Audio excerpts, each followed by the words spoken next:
Apparently, I've been up to nothing, like nothing. The show has some degree of drama and intensity, and for most of the season, Pot of beans. why wouldn't they tell us all forms of funny stories like snakes swallowed money and rats became an army of giants and invaded Astoria? Anyway, enough said. I want to hear your own experience. Welcome to another exciting episode of the Pot of Beans podcast. My name is Afro Wendy, and I'm excited to have you here today.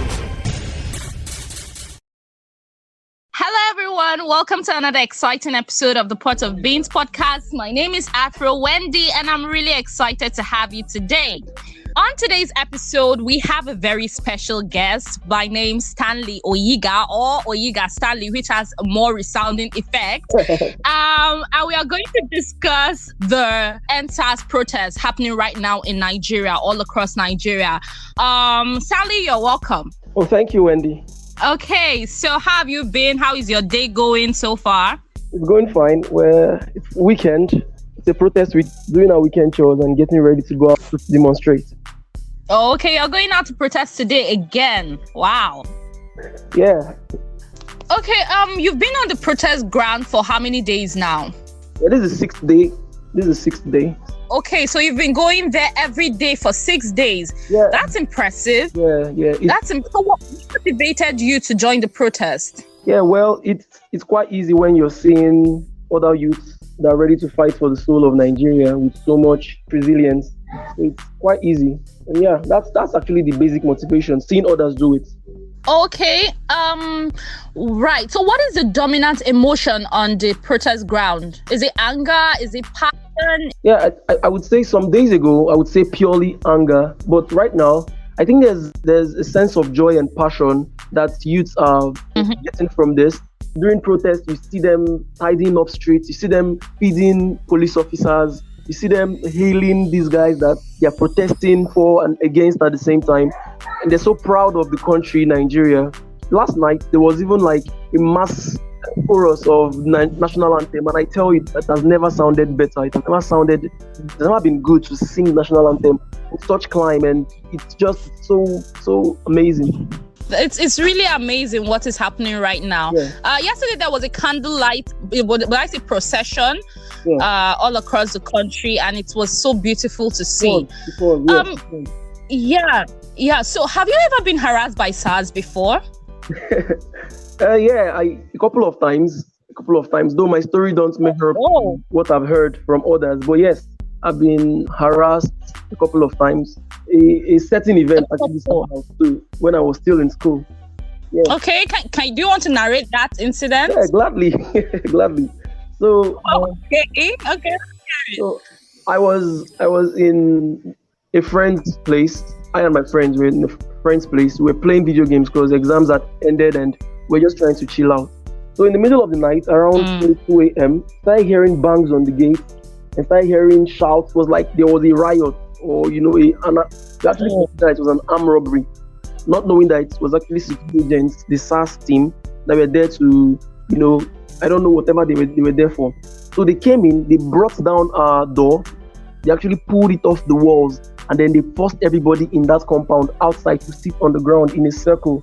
So in that spot, everything going in our minds was, oh my God, we're going straight to their cell. We're going to be tortured. We're going to be forced to say that we're guilty for whatever they're going to charge us with. And we're actually right. Wow.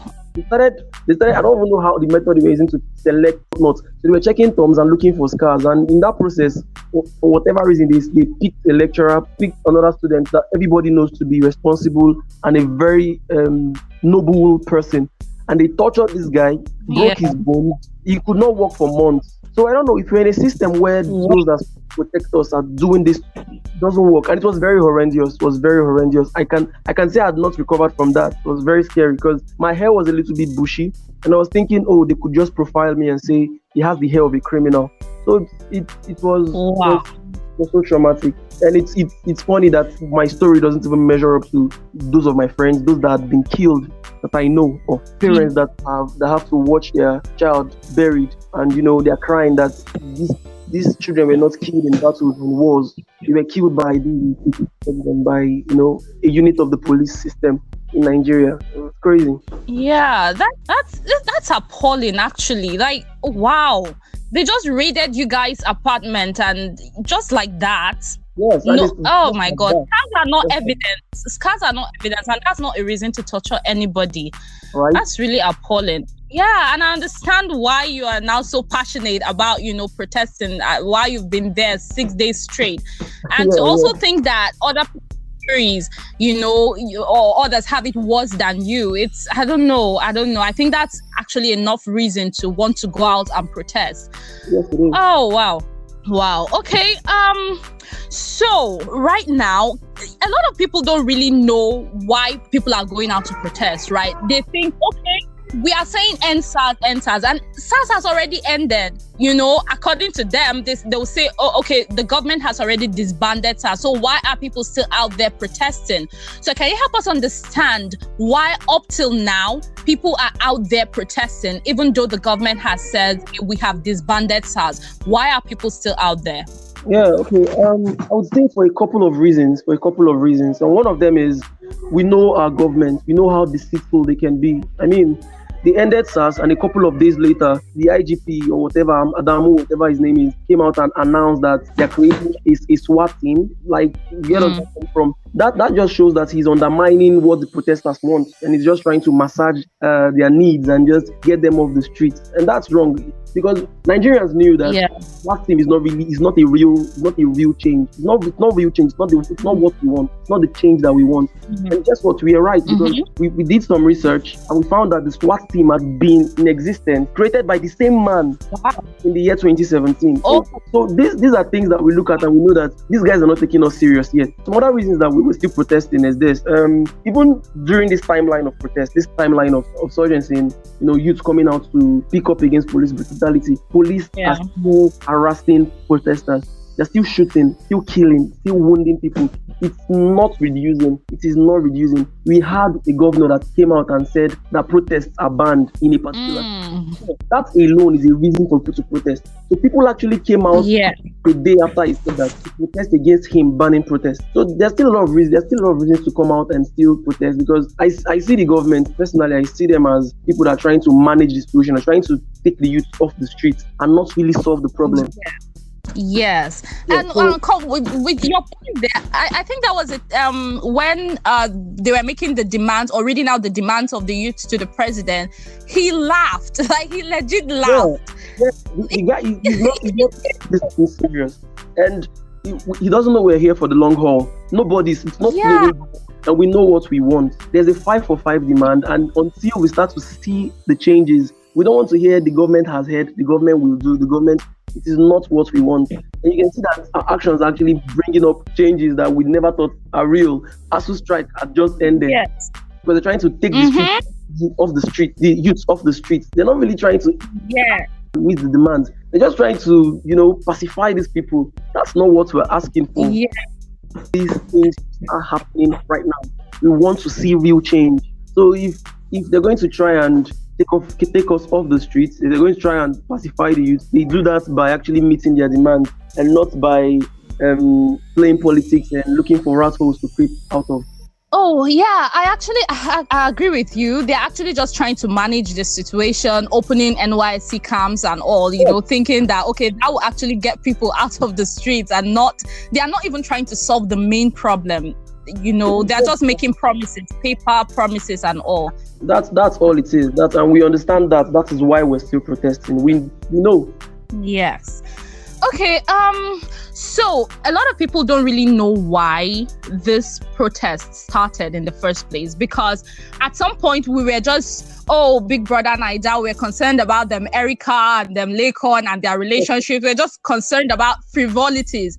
And then all of a sudden we went for, we cannot come and die, to we die here. What caused that sudden change? Like, it was so sudden. What caused it? I don't know. Someone called it a miracle, and I think I agree, because it was so spontaneous and so, it was so volatile. Everything just started happening, and then we have youths in the streets. Funny enough, the NSAS movement didn't start yesterday. It started about 3 years ago. But what caused the uprising some weeks back was the shooting of a young boy in Delta State. And, next thing you know, Twitter is blowing up, and and we need to understand that the youths of Nigeria actually have a fire in them, and what they need to unlock that Pandora box was social media, and then that was what caused the whole thing. And I'm actually going to say that I'm in shock every time I step out to protest and I see the numbers. It's a fresh awe. I keep getting surprised every day, because a few months back during the Black Lives Matter protest, you hear youth saying, saying it's not possible. This can't work here now. They're going to shoot us. It can't be us. You have people coming out a day after, in fact, protesting while someone is being killed, standing up to soldiers that are flogging them, and they're telling them, screaming in their faces, "End SARS." It's amazing and it's beautiful too. And I'm happy that this has come to stay. I believe this has come to stay because it's going to have a long-lasting effect. No matter what anyone says, this is a revolution, and it's going to be documented. It's going to be taught in schools. You're going to have presidents years from now trying to stop this from being taught in schools, so that youth don't learn from this. This generation has done this, and I'm really proud to be a part of the movement. Really, it's beautiful to see, and it's incredible the systems that have emerged from this protest. You see, there's a rapid response team, legal, medical, you name it. It's really beautiful. You have doctors, you have lawyers, you have graphic designers, you have social media influencers, and they're doing the job so aptly, so flawlessly, seamless. There's a seamless flow of information. I'm telling you. I was in Alausa last week during the protest, and there were some thugs that were rented by government officials of mayhem, and they injured a few protesters. And the next thing we know, we start tweeting, Alausa is on fire. And then someone says, "Don't worry, in 30 minutes time an ambulance would arrive and then they would treat victims." And next thing we know, before 30 minutes, there's an ambulance. In fact, there are ambulances, there are young doctors and nurses taking care of victims. It has never happened in my life of being in Nigeria. I am so proud that we're doing a better job than the government. We're setting the standard for them, showing them that the stereotype that is placed on the Nigerian youth is so and they're just projecting their own flaws on us. I agree totally. I agree. And it's just a matter of days, just few days, and then all the systems are like it's amazing, really. I don't know how. I agree. I've not seen anything like it since I was born, really, because Nigeria, we always know it as a failed system. Yeah, like nothing is working, no institution is working, but it's really amazing, and to think that people actually clean up after themselves. That actually blew my mind. That blows my mind every time. It blows my mind every time. I remember the first day I protested before we started tidying up the streets. In fact, what made us start tidying the streets up in Lekki Expressway was there was a among us that dropped a can of water on the ground after drinking, and then next thing you know, you have protesters pick it up, don't dirty, don't make the streets untidy. Right? Wow. It is unbelievable. And then the next day, you have youths trying to teach other youths to keep the streets clean, and they start tidying up. They pick things up and they buy trash bags with their own money. I'm telling you, it is a sight to see. It is really. The miracle, it is. It's very amazing. The miracle about this is it has not become violent yet. It is still a very peaceful protest. It is still very peaceful. Youth are managing each other. And don't think that it's so easy, because yes, people are so annoyed and then they start to pick up stones and sticks. But there are other youths there calming them down, and they are doing a good job at it. So we're being diplomatic. We're asking for change. It is. I don't know. It's a miracle, honestly. It's beautiful. Yeah, it's really a miracle. Oh wow. So, some people are of the opinion that reform SARS is a far better movement. Like, it's a far better option than the outright end SARS. Do you agree with that? Or are they just yelling? Before this is, I always say this is something that's natural about protests, about social movements. Whenever there's a protest, whenever this public comes out to protest against their torture or whatever, there's always a certain group of people that come out to oppose them from the same citizens. So these people, they look for any reason at all to complain about the protest. Right. So the thing is, they're saying that they want police reformation. But what is funny is that is a police reformation movement. I know, right? It's so hard for them to see I get that. I get that. And the funny thing is that those saying reform SARS is a better movement have not really carried their placards to say reform SARS. Yes, they never shouted for SARS to be reformed until NSAS started. So for you to know that it's just a news that has come up, and you never see them coming out to still protest for SARS to be reformed. They're in their parlors, in their bedrooms, chatting on WhatsApp, chatting on Twitter, on Facebook, and trying to, pull down the movement. But guess what? We're drowning them out. Yes. They're so irrelevant to the movement, and they don't matter at all. They don't matter. They've not gained any ground at all. And I love that about this movement. We're drowning every negativity, and we're just moving to the fore. Yes. I totally agree with you. I totally agree with you. And I'm really also happy that they've not gained any ground. Nobody's even listening to them. I'm really happy for that. Yeah. Do you fear about what will happen to the protests if it dies down without, achieving all its goals? Do you fear that probably the youth will get tired at some point and then just give up and be like, you know what? We can't come and kill ourselves. You fear that cycle will continue, or that time will come? Okay, to be honest, I never believed in a good Nigeria until a few days back. I never believed that Nigerian youths could come out to protest. So in the same manner, I am not going to conclude, and I'm going to be positive about it, that this is not just a pamphlet, it's a book with chapters. So this protest is chapter 1 in this book. All right. So I believe that even though the protest may die down, it's going to be very hard. Trust me, it's going to take a lot for this protest to end. If we don't start seeing change, it won't end. And I'm sure even if it ends, there's going to be a sense of responsibility in the youth that they can actually cause change. And trust me, it is going to come organic. I can't wait for PVC offices to open. You're going to be shocked. And I'm very sure that the youth are going to come back in the same number to influence elections. So this is not just a short story. It is a book that we're writing. And this is just the beginning of it. Yes. Well, I totally agree with you. It's a book, and this is just a chapter in the book. Yeah. And I can't wait, honestly, to see how this unfolds. I'm also praying for a better Nigeria, honestly, because we are tired. Everything is just falling apart. We are tired.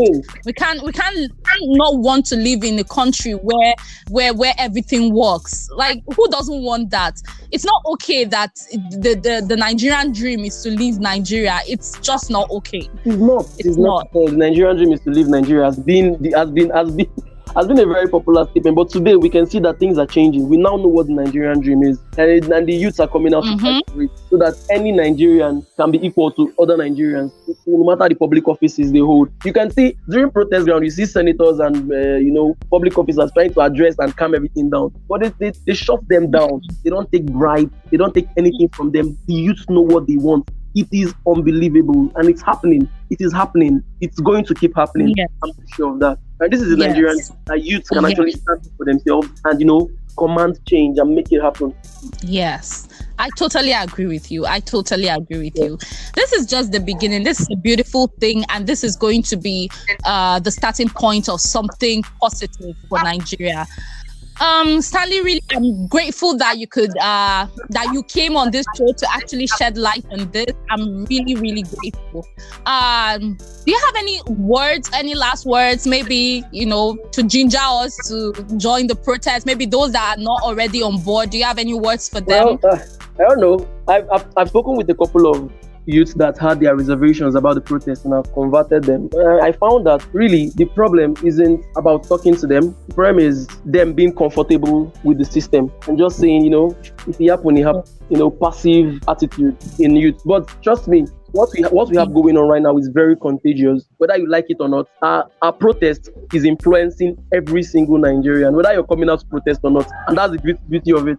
So whether you protest or not, positive results from this will affect you. Your children will go back to school when their strike ends. Your children will go to camp. If you're a youth that's not protesting, schools will soon open for you. You're going to camp, and when you see these results, when you see the pictures online, you see that we're actually bending the arm of the government. They're so focused. Even the governor that came out to ban protest, came out the next day again and started telling people that he has been in support of the protest for long. We are bending the arm of the government. We are making them bend backwards for us. And they're all seeing this. And even though the reason they are not joining is because maybe in the first place they weren't in support of it. So, there's this, I'm not so sure into this. They can cause change. Nigeria system. Believe in Nigeria. It is possible for things to change. No matter how small we start. Police reformation is not a thing that just happens. Mm-hmm. It is not a destination, it's a journey. So we started that journey. We have to hold the fort strong and just be firm with what we want. So if you see youth protesting, you might have your reservations. I implore you not to say anything that may discourage them. If you're not going to protest, sit back home, nobody's forcing you to. Mm-hmm. If you have the intention to come out to protest, you need to come out. It's been peaceful so far. We are fighting for the soul of Nigeria. It is worth it. Trust me, it is worth the protest, it's worth the stress, it's worth it all. They don't believe their eyes. Government, they don't believe what they're seeing. It is shocking to them. Exactly. For days, youths are out. On weekends, on Mondays, on Sundays, outside protesting from morning till night. Your generation is defined by, what you do and not what you do not do. This is a movement that's happening right now. If you don't join this now, trust me, you're going to regret it because you're going to be seeing it in textbooks. Yes, I totally agree. I totally agree with you. So if you are not protesting yet, please go out, join the protest in whatever way you can. You can join via social media, whatever way you can. You can give your finances. Just do something and join the train. Stanley, I'm really grateful for this opportunity, for sharing your knowledge and sharing your passion with us. Thank you so much for coming on the Pot of Beans podcast. How can we reach you if we want maybe further clarifications or something? Yeah, well, I have a Twitter handle. I'm not really so loud on social media, but my Twitter handle is Stanley Oyiga, Stan Oyiga. So you can, I retweet aggressively about NSAS. I tweet aggressively. We should all also do that. So I'm using this. Ask other youth, if you're on social media, if you have lots of followers, tweet about NSAS. Others are doing it. Kanye West is doing it. Governors in the US, footballers in the US, the owner of Twitter is supporting it, financing it as well. So you're not too big to do that. Yeah. Yes. All right, guys, you've heard it. Retweet aggressively like Stanley. Whatever you can do, please just do it and support this movement because we want a greater Nigeria. Nigeria has to be great in our time. It's not an option anymore. It has to be. There's no two ways about it. So guys, thank you so much for listening to this episode of the Pot of Beans podcast. Till we come your way again, I think it should be in 2 weeks' time. Please support this podcast, share with your friends. This particular episode especially, please. If you don't want to share any other episode, please make sure you share friends. Make sure you share this particular episode with your friends. Please, we need as much converts as possible. Please do share this episode. Support this podcast. If you don't even want to give your money to any other, just because of this, don't even support this podcast with your money. Please just give your money to support the NSAS protest. Please, just do your bit. That's just what we are asking for. Yeah. Okay. So thank you so much, guys, for listening. Do have a fantastic week and please join the protest. Stanley, thank you so much and do have a very nice Have a nice weekend. Bye. Thank you. Bye. Thank you.